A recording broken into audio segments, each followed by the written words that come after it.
समास प्रकार। आज आपण समास शिकणार आहोत। समास म्हणजे दोन शब्द एकत्र येण्याच्या प्रक्रियेला समास म्हणतात। काय म्हणतात? समास। कशाला म्हणतात? दोन शब्द एकत्र येण्याच्या प्रक्रियेला समास असे म्हणतात। आणि दोन शब्द एकत्रित येऊन जो शब्द तयार होतो त्याला काय म्हणायचं? सामासिक शब्द। काय म्हणायचं? सामासिक शब्द। वाह, खूप छान। समास म्हणजे काय कळाला आणि सामासिक शब्द म्हणजे काय कळाला? बरोबर आहे। पाप पुण्य, पाप अधिक पुण्य या दोन शब्दाच्या एकत्रीकरणाची जी प्रक्रिया होईल बघा, झाली प्रक्रिया सुरू झाली आणि आला पाप पुण्य जवळ। तुम्ही म्हणता माय काय पाप प्रक्रिया केली सर न, एका झटक्यामध्ये प्रक्रिया केली आणि हे पाप पुण्य शब्द झाला आणि हा शब्द काय म्हणायचा ह्याला? सामासिक शब्द। दोन शब्द एकत्रित येऊन तयार झालेल्या शब्दाला काय म्हणायचं? सामासिक शब्द। आणि येण्याच्या प्रक्रियेला काय म्हणायचं? समास। आता या समासाचे चार प्रकार आहेत। किती मेन प्रकार आहेत? चार। प्रमुख चार प्रकार आहेत। एक आहे अव्ययभाव समास, अव्ययीभाव समास। दुसरा आहे तत्पुरुष समास, तिसरा आहे द्वंद्व समास। काय म्हणायचं? द्वंद्व समास। आणि चौथा आहे बहुव्रीही समास।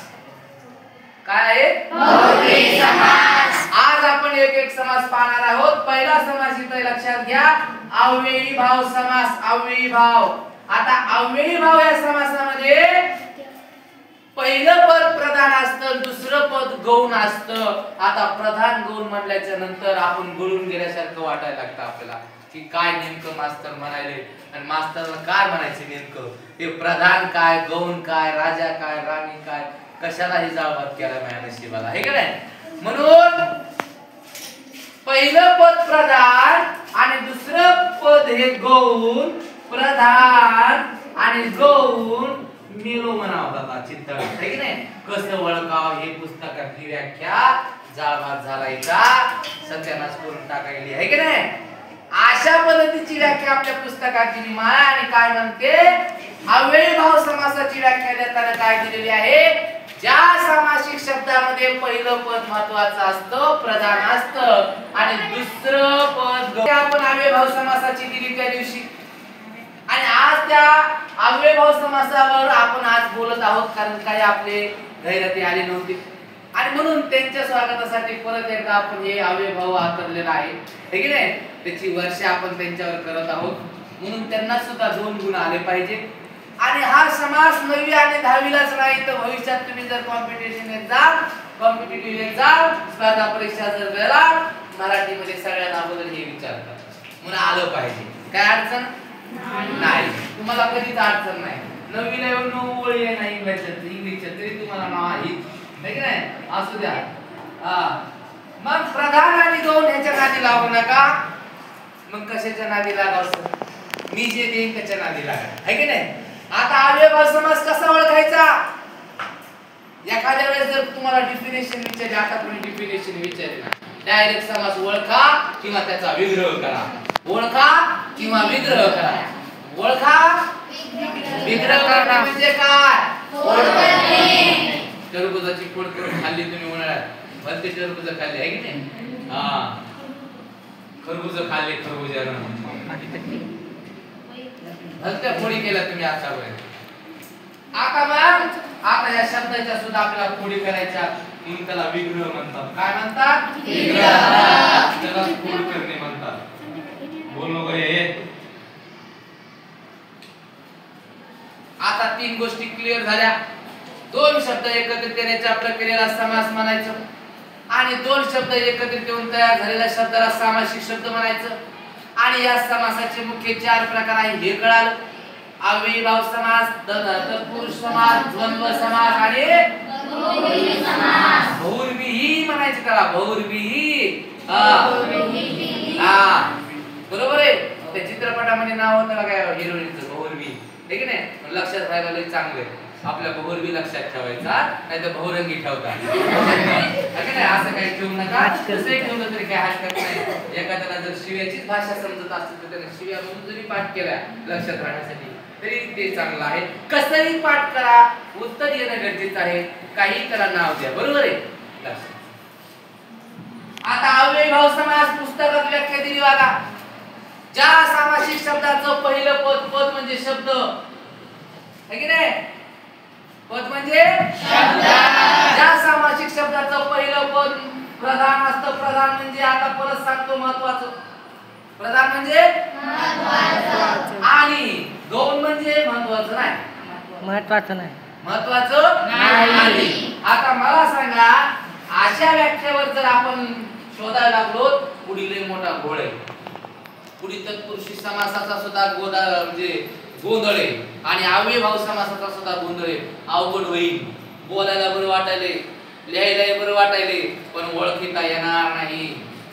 सांगताना तुम्ही असं सांगता की कितीतरी ह्याला समास पाठ झालाय. पहिलं पद प्रधान असतो, दुसरं पद गौण असतं, त्याला अव्ययीभाव समास म्हणतात. किती छान वाटायले, पण ओळखायला गेलं तर चक्कर येऊन पडलं का नाही की नाही. हो, अव्यय असं पण असते का? अशी शब्द येतात. कुणाला महत्वाचं म्हणायचं, कधी कधी असं वाटतं सर दोन्ही महत्वाचे तो आहे की नाही, तसाच मरण होतो आहे की नाही. म्हणून हे सगळ्यात महत्वाचं पाठ करा. पहिलं पद महत्वाचं असतं त्याला प्रधान म्हणतात, दुसरं पद महत्वाचं असतं त्याला गौण म्हणतात. नुसती व्याख्या पाठ करा. एखादं तुम्ही गैरती विचारायला आल्या, बरे येतात साहेब लोक आहे की नाही, ती यायच्या अगोदर त्याची ढेरी येते. साहेब लोक म्हणल्याच्या नंतर आहे की नाही, मग ते येतात आणि मग विचारतात समास म्हणजे काय. त्यावेळेस म्हणायचं विचारायच्या नंतर अगोदर मला काय एवढं सोपं ते सांग रे, नाही सांगतो म्हणायचं. मग आपली व्याख्या सांगायची. दोन जाहिराती एकत्र आल्या. जाहिराती ते मला आम्ही लक्षात ठेवण्यासाठी जाहिराती म्हणतो. शब्द आहे खाल्ल्यानं उठायचं म्हणायचं ते लक्षात ठेवण्यासाठी. लवकर करून गेलो पाहिजे. आणि मग दोन शब्द एकत्रित केल्याच्या प्रक्रियेला समास म्हणायचं. आणि ही समासाची व्याख्या आणि त्याचे चार मुख्य प्रकार आहेत. एक अव्ययीभाव समास, एक तत्पुरुषी समास, एक द्वंद्व. आणि द्वंद्व म्हणताना नीट म्हणा, सर्दीवाल्याला म्हणू नका, नाहीतर सगळा द्वंद्व बाहेर पडेल. गोळा करायचं तर अवघड आहे. असा द्वंद्व बाहेर पडेल तर बघायचंच काम नाही. सर्दीवाल्याने कधी द्वंद्व म्हणायला जाऊ नका. म्हणतात हुशाराने द्वंद्व श्वास होऊन जाईल ना, परत शाळेत यायचा पण विचार करणार नाही.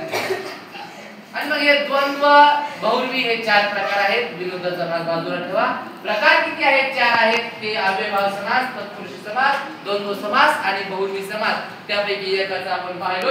एकाची व्याख्या काय दिली अव्ययीभाव समासाची? अव्ययीभाव समास म्हणजे पहिलं पद प्रधान असतं, दुसरं गौण असतं, म्हणजे पहिलं महत्वाचं असतं, दुसरं महत्वाचं नसतं. असा ज्यावेळी सामासिक शब्द तुमच्याकडे येईल त्यावेळी त्याला काय म्हणायचं? त्याला अव्ययीभाव म्हणायचं. ठीक आहे. व्याख्या सांगायला लिहायला आपण पाठ केली. आता मात्र ओळखायचा कसा? बरोबर आहे. ओळखायचा कसा? व्याख्यानुसार ओळखायचा का? नाही मरतान मग काहीच कळायचं नाही. कळलं का? व्याख्यानुसार ओळखायचा नाही. आता अव्ययीभाव समास ओळखताना वागानो काय उपसर्ग आहेत? काही उपसर्ग आहेत. उपसर्ग बरोबर आहे. हे उपसर्ग तुम्हाला एकदा आले रे आले, तुम्हाला लगेच ते अव्ययीभाव समास आला. अव्ययीभाव समास आला. आता अव्ययीभाव समास शिकतोय आपण वागानो लक्षात घ्या. आणि